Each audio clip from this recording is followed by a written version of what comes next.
Saint-Étienne reçoit ce lundi soir le label Ville engagée contre le sida, une distinction remise par Jean-Luc Michel Romero, président d'élus locaux contre le sida. Jean-Luc Michel Romero, vous êtes justement en direct avec nous depuis la mairie de Saint-Étienne. Alors quels sont les critères qui ont été retenus pour remettre ces distinctions ? Eh bien, bonsoir. Les critères, c'est tout simplement un questionnaire qui est envoyé aux villes qui souhaitent avoir ce label.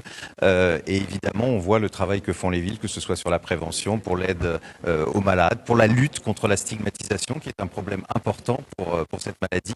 Et Saint-Étienne, c'est pas la première fois, puisque c'est un renouvellement de label pour cette ville qui est engagée depuis extrêmement longtemps. Et c'est pour ça qu'on est venu non seulement pour le label, mais on a voulu aussi en profiter pour lancer le guide API, c'est-à-dire un guide d'information à destination des élus, et que nous ne lançons pas à Paris mais à Saint-Étienne pour les remercier pour l'engagement qu'ils ont au quotidien dans la lutte contre le sida, à un moment où c'est très compliqué de parler du sida, parce que c'est vrai que la Covid nous avait oublié que ce virus était toujours là. Justement, dites-nous en plus sur ce guide qui est remis également. C'est un guide en fait qui donne évidemment toutes les informations sur la situation actuelle et qui appelle évidemment à la mobilisation, parce que pendant que nous vivions avec le Covid et que nous vivons avec le Covid qui est toujours là, le sida lui était toujours là. Et pour le sida, on a un grand espoir, c'est-à-dire que l'ONU-SIDA a dit qu'en 2030, on pourrait avoir un monde sans sida, donc une France sans sida, un Saint-Étienne sans sida. Mais pour ça, il faut s'engager, il faut y mettre les moyens. Et on voit bien que malheureusement, pendant cette période de Covid, les moyens n'ont pas été à la hauteur, et que notamment parce que nous avons plus de chance, nous sommes dans un pays riche où chacun peut accéder à la prévention, chacun peut accéder au traitement. Ce n'est pas le cas des pays du Sud, et on remeurt du sida. C'est 640 000 personnes qui sont mortes l'année dernière du sida, alors qu'elles ne devraient plus mourir aujourd'hui, en 2020, en 2021. Qu'est-ce qu'il a manqué pendant ce confinement, justement, pour la lutte contre le sida ?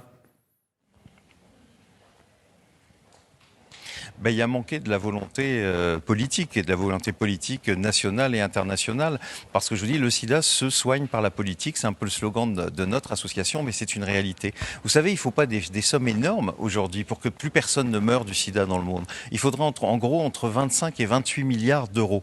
Pour vous donner un point de comparaison, la ville de Paris a dépensé 1 milliard l'année dernière pour la Covid. Donc vous voyez que 28 milliards au niveau du monde, ce n'est pas grand-chose, mais pour ça, il faut qu'il y ait une volonté politique. Et malheureusement, dans un certain nombre de pays, on le voit dans les pays de l'Est, par exemple, la Russie, etc., n'ont pas cette volonté et laissent aujourd'hui mourir les gens dans une indifférence glacée. Alors que je vous dis, aujourd'hui, on a la solution. On sait que si on arrive à dépister toutes les personnes qui vivent avec ce virus et qu'on arrive à les mettre sous traitement, eh bien, le sida peut disparaître de sa mort naturelle. C'est quand même quelque chose de fantastique. Vous savez, une personne, on ne le sait pas, il faut le dire, une personne qui vit avec le VIH, qui est sous traitement, qui n'a pas de charge virale, ne peut plus infecter. Et donc, si on arrive à permettre aux personnes d'accéder au traitement, eh bien, cette maladie, ce virus peut disparaître tout simplement. Mais il faut de la volonté politique et évidemment le nerf de la guerre, c'est-à-dire de l'argent.